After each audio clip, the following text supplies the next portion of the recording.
प्रदेश में स्वास्थ्य व्यवस्था की हकीकत क्या है, ये किसी से छुपी नहीं है। स्वास्थ्य विभाग के लाख दावे के बावजूद भी कोई सुधार नहीं हो रहा है। ऐसा लग रहा है कि पूरी स्वास्थ्य व्यवस्था सड़क पर आ गई है। कोरिया के मनेंद्रगढ़ में सड़क किनारे प्रसूता ने बच्चे को जन्म दिया। लोगों के फोन करने के बाद भी समय पर महतारी एक्सप्रेस नहीं पहुंची। बाद में जच्चा बच्चा को ऑटो से अस्पताल पहुंचाया गया। तो आपको बता दें, ये बड़ी खबर जो एक बार फिर से प्रदेश में स्वास्थ्य व्यवस्थाओं की पोल खोल रही है। दरअसल यहां कोरिया के मनेंद्रगढ़ में सड़क किनारे एक प्रसूता को अपने बच्चे को जन्म देना पड़ा क्योंकि समय पर महतारी एक्सप्रेस नहीं पहुंची। और आपको ये जानकारी दे दें कि बाद में ऑटो से अस्पताल जच्चा बच्चा को पहुंचाया गया। और इसी खबर पर ज्यादा जानकारी के लिए संवाददाता रामचरित हमारे साथ फोन लाइन पर मौजूद हैं।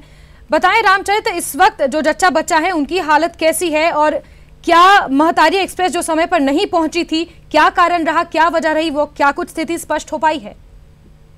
जी जस्मीन, आपको बता दूं कि अभी जच्चा बच्चा दोनों की हालत ठीक है, उन्हें अस्पताल में भर्ती कराया गया है। लेकिन जो सबसे दुर्भाग्यपूर्ण पहलू रहा इस पूरे घटनाक्रम का कि परिजन जो है प्रसूता को लेकर काफी समय से फोन लगाते रहे। सुबह लगभग 5:30 बजे प्रसूता को दर्द हुआ। लगातार फोन लगाने के बावजूद भी जब 102 महतारी एक्सप्रेस नहीं पहुंची तो परिजन महिला को लेकर के सड़क के किनारे खड़े थे कि कोई वाहन मिल जाए। सुबह का समय था, कोई वाहन मिल नहीं रहा था।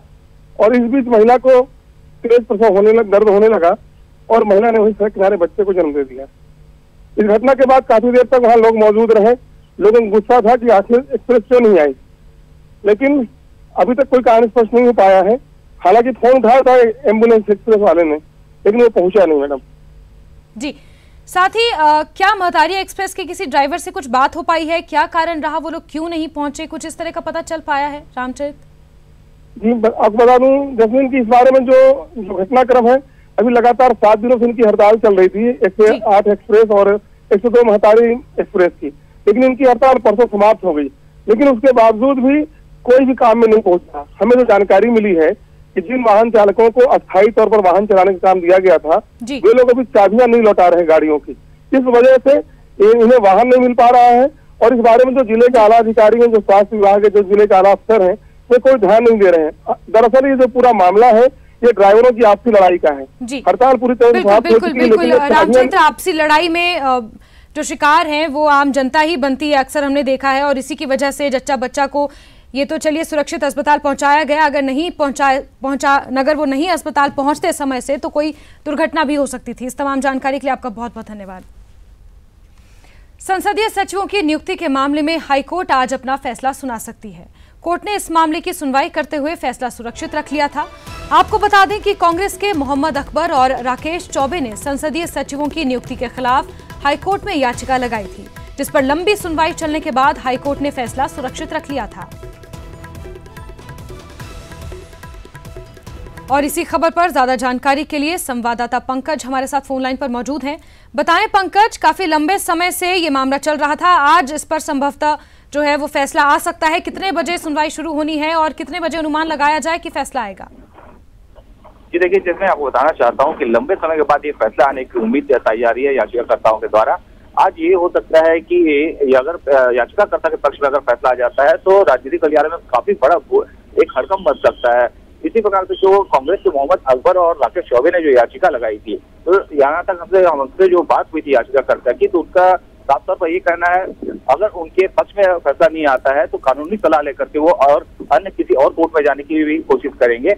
और आज जो मामला लगा हुआ है, सबसे पहले चीफ जस्टिस टीवी राधाकृष्णन के डबल बेंच में पहले नंबर पर लगा हुआ है। संभवतः 11 बजे के आसपास इस मामले पर याचिकाकर्ता और शासन की ओर से पैरवी शुरू हो जाएगी। जस्मीन जी, साथ ही पंकज, इस पूरे मामले पर लगभग 4 याचिकाएं दायर की गई थी। एक बार दर्शकों को उसके बारे में भी जानकारी दीजिए पंकज।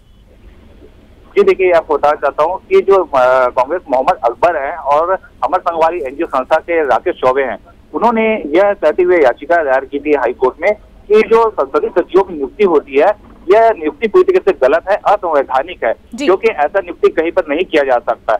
प्रदेश भर में 11 संसदीय सचिवों की नियुक्ति की गई है और उनको राज्य मंत्री का दर्जा मिला है। ये मंत्रियों के जैसे लाभ ले रहे हैं और इनको हर प्रकार की बुनियादी सुविधाएं मिली है। जी बिल्कुल बिल्कुल पंकज, आप हमारे साथ फोन लाइन पर बने रहें। दरअसल सुरेंद्र भी हमारे संवाददाता हमारे साथ लाइव इस पूरे मामले पर ज्यादा जानकारियों के साथ जुड़ चुके हैं। सुरेंद्र, राजनीतिक जो भविष्य है सत्ताधारी दल का वो इस फैसले पर निर्भर करता है, काफी अहम है आज का फैसला। सुरेंद्र। बिल्कुल जास्मिन, जिस तरह से संसदीय सचिव का मामला है ये पिछले कई वर्षों से चल रहा है, वो आज उस पर फैसला आने की संभावना है। हाईकोर्ट इस पर फैसला सुना सकता है। 11 संसदीय सचिव हैं जो विधायक थे, उनको मंत्री का दर्जा दिया गया था और उनकी सारी सुविधाएं कैबिनेट मंत्री के दर्जे के ही बराबर उनको दी जा रही थी। इसकी याचिका जो है कांग्रेस के और राकेश चौबे ने लगाई थी। तो अब ये फैसला अगर आता है तो अगर 11 जो विधायक जो संसदीय सचिव बनाए गए थे, अगर जिस तरह से भाजपा के अभी 49 विधायक हैं, अगर ये 11 पे मामले पे कोई फैसला आता है तो ये जरूर हो सकता है कि जिस तरह से सरकार की जो मुश्किलें बढ़ सकती हैं और ये बड़ा फैसला होगा, जिस तरह से दिल्ली में जो फैसला देखने को मिला उसी तरह से यहाँ पर भी वे काफ़ी गहमा गहमी का माहौल जिस तरह राजनीतिक जो है गलियारों में देखा जा रहा है। तो ये फैसला आएगा, उसके बाद ही सारी स्थिति साफ होगी कि आगे का फैसला किस तरह से होगा। और इसके पूरे राजनीतिक समीकरण की बात करें, अगर मान लीजिए कि फैसला जो है वो सरकार के पक्ष में नहीं आता है तो राजनीतिक समीकरण पूरी तरह से बिगड़ जाएगा। अल्पमत में हम कह सकते हैं कि सरकार आ जाएगी। सुरेंद्र। जैस्मिन, बिल्कुल सही है कि जिस तरह से, क्योंकि 49 विधायक और इस छत्तीसगढ़ विधानसभा में 90 सीटें हैं, तो यहाँ पे 45 प्लस अगर बहुमत में पाना है तो 45 प्लस आपके पास सीटें होनी चाहिए। कांग्रेस के पास 49 हैं, अगर 11 ये इसमें माइनस कर दी जाए तो 38 सीटें कांग्रेस भाजपा के पास बचेंगी। तो अल्पमत की भी जो है स्थिति बन सकती है। लेकिन भाजपा के पास में कई और जो है रास्ते खुलेंगे, वो सुप्रीम कोर्ट जा सकती है भाजपा इस पूरे मामले को लेकर। ये भी हो सकता है कि, लेकिन अब देखना यह होगा जास्मिन की फैसला किस तरह से आता है। लेकिन अगर राजनीतिक गलियारों की बात करें, जिस तरह से कांग्रेस लगातार संसदीय सचिव के मामलों को घेरती आई है, चाहे वो राज्यसभा का जो चुनाव हुआ था उस दौरान भी जो है भारत निर्वाचन आयोग तक सुरेंद्र, हमने देखा है कि शुरू से ही विपक्ष जो है इस पूरे मामले पे सरकार को घेरता आया है और वहीं सरकार भी किसी न किसी तरह से कोशिश कर रही है कि ये फैसला टल जाए। लेकिन आज का फैसला काफी अहम है, जो स्थिति है वो फैसला आने के बाद ही स्पष्ट हो पाएगी। पंकज, आपका बहुत बहुत धन्यवाद इस तमाम जानकारी के लिए। सुरेंद्र, आपका भी बहुत बहुत धन्यवाद इस तमाम जानकारी के लिए। और चलिए हम आगे बढ़ेंगे। प्रधानमंत्री नरेंद्र मोदी बाबा साहेब भीमराव अंबेडकर जयंती पर कल बीजापुर से महत्वाकांक्षी आयुष्मान भारत योजना की शुरुआत करेंगे। इस लिहाज से बीजापुर के जांगला में देश का पहला हेल्थ एंड वेलनेस सेंटर खुलेगा, जिसकी शुरुआत खुद पीएम मोदी करेंगे।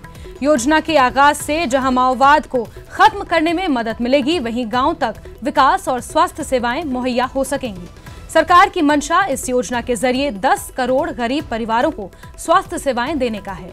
केंद्र सरकार ने साल 2022 तक देश भर में 1.5 lakh health and wellness centre खोलने का लक्ष्य रखा है, जिसमें लगभग 15,000 वेलनेस सेंटर इस साल खोले जाएंगे और पहला वेलनेस सेंटर बीजापुर के जांगला में खोला जाएगा।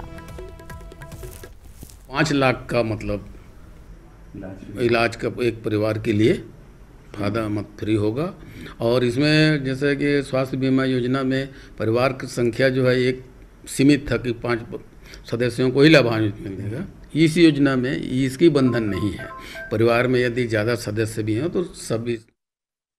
देश भर के सभी प्राथमिक स्वास्थ्य केंद्रों का नाम बदलकर हेल्थ एंड वेलनेस सेंटर किया जाएगा। इसकी जानकारी देते हुए छत्तीसगढ़ बीजेपी के प्रवक्ता और विधायक श्रीचंद सुंदरानी ने कहा कि प्रधानमंत्री नरेंद्र मोदी ने इस बात की घोषणा की है कि सभी प्राथमिक स्वास्थ्य केंद्रों का नाम बदलकर हेल्थ एंड वेलनेस सेंटर किया जाएगा। इस सेंटर पर स्वास्थ्य सुविधाएं सहित लोगों को स्वास्थ्य के प्रति जागरूक करने को लेकर भी काम होगा। 14 अप्रैल को प्रधानमंत्री नरेंद्र मोदी बीजापुर में इसकी घोषणा करेंगे। घोषणा की है कि जितने हमारे प्राथमिक स्वास्थ्य केंद्र है उनका नाम बदलकर हेल्थ एंड वेलनेस के नाम से जाने जाएंगे, क्योंकि हम चाहते हैं कि स्वास्थ्य केंद्रों के माध्यम से पूरे भारत में रहने वाले प्रत्येक नागरिक के हेल्थ के प्रति जागरूक किया जाए, उनको स्वास्थ्य सुविधाएं दी जाए और चूँकि उस नाम से जाना जाए जिस नाम से लोगों को सुविधा। कल दक्षिण बस्तर के लिए ऐतिहासिक दिन है, जब दक्षिण बस्तर का इलाका भी रेल से जुड़ जाएगा। रावघाट रेल परियोजना के तहत बने कांकेर के भानु प्रतापपुर तक कल रेल जाएगी। प्रधानमंत्री नरेंद्र मोदी बीजापुर से भानु प्रतापपुर रेलखंड पर रेल को हरी झंडी दिखाएंगे। ट्रेन भानु प्रतापपुर से दल्ली राजहरा दुर्ग होते हुए रायपुर पहुंचेगी। आज़ादी के 70 साल बाद इस इलाके में रेल पहुंची है। रेल के शुरू होने पर यहाँ के लोग काफी उत्साहित हैं। भानु प्रतापपुर से रेल शुरू होने का गवाह बनने के लिए सैकड़ों लोग यहाँ पहुंचेंगे।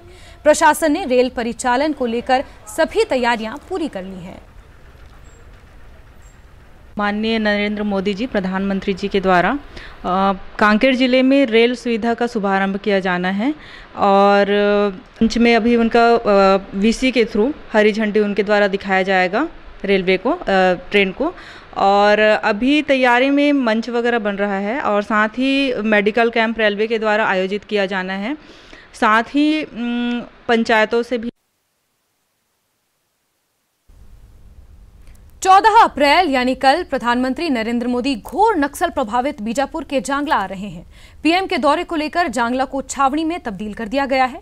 100 एसपीजी और 500 ब्लैक कैट कमांडोज के साथ ही एसटीएफ, जिला बल, सीआरपीएफ और डीआरजी के करीब 12,000 जवान कार्यक्रम स्थल के साथ ही जांगला से 10 किलोमीटर की दूरी पर तैनात किए गए हैं।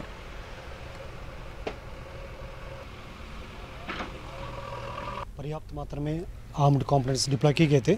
इसमें केंद्रीय पुलिस बल, स्थानीय पुलिस बल, स्पेशल टीम्स, ये सब इस कार्यक्रम के लिए संपूर्ण व्यवस्था के लिए रिस्पॉन्सिबिलिटी दी गई थे।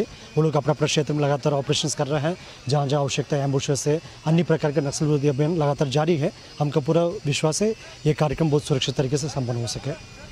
खबर लगी है कि जो टीमें आई हैं बाहर से, एसपीजी जो आई हुई है, उन्होंने बीजापुर का जो तय कार्यक्रम था उसे कैंसिल कर दिया, सिर्फ जांगला में कार्यक्रम होगा। नहीं, जो कार्यक्रम जो उधर से निर्धारित होकर आते हैं उसी हिसाब से इधर जो स्थानीय जो व्यवस्था वो लगे जाते हैं। इसके कार्यक्रम का भी मिनट टू मिनट प्रोग्राम जल्द से जानकारी पब्लिक को दी जाएगा। बाकी अभी जहाँ कार्यक्रम प्रस्तावित उधर पर्याप्त व्यवस्था और अन्य जो प्रधानमंत्री जी का आम सभा यहीं पे होना है। आप देख सकते हैं सारी तैयारियां युद्ध स्तर पर चल रही हैं। सुरक्षा के पुख्ता इंतजाम किए जा रहे हैं। एसपीजी के आईजी और 2 एआईजी खुद सुरक्षा व्यवस्था की निगरानी कर रहे हैं और मार्गदर्शित कर रहे हैं जवानों को। करीब 100 एसपीजी के जवान यहाँ पे तैनात रहेंगे और तकरीबन 500 ब्लैक हैट कमांडोज और साथ ही 1200 जो एसटीएफ डीआरजी के जवान हैं वो तैनात किए जाएंगे। कार्यक्रम स्थल से जांगला से तकरीबन 10 किलोमीटर के रेडियस में 12,000 के आसपास जवान तैनात रहेंगे। मुकेश चंद्राकर, न्यूज़ 18 मध्य प्रदेश छत्तीसगढ़, बीजापुर।